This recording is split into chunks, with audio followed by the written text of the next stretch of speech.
For an exponential function, y is equal to a to the power of x.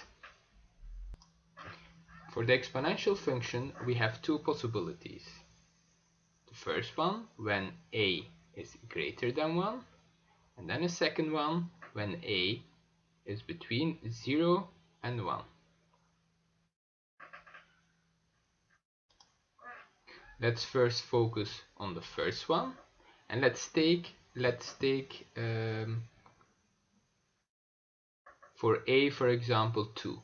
So then y is equal to 2 to the power of x, and 2 is greater than 1. Let's plot this graph, and if you plot it, then it will look like this. The graph will look like this, and if we look at the domain, all possible x values, we can see very clearly that all the x values are possible. So all real numbers. And for y, the range, only positive numbers are possible. And 0 is not included because this function will never intersect or touches the x-axis. It will only approach us when x is going to minus infinity. So for y, all positive numbers, strictly positive from 0 till plus infinity, and 0 not included. If the base, because in this case the base is 2, but let's say the base is another number greater than 1, let's say 3, then you will have 3 to the power of x. For example, 4 to the power of x, or you can have 15 to the power of x.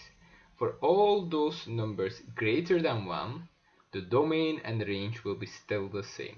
So x, the domain, will be all real numbers, and the range all strictly positive numbers. Let's also check the other case, when a is between 0 and 1. Let's take, for example, for a 1 over 2. So then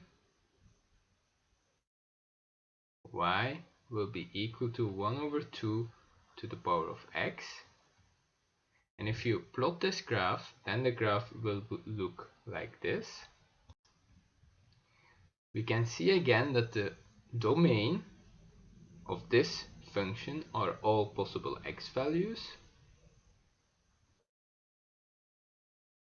and the range is again all positive numbers, strictly positive, so from 0 to plus infinity, and 0 not included.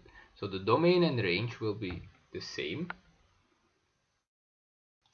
And again, this is also true for any other base between 0 and 1. So for example, 0.7, for example 1 over 17, and it can go on like this.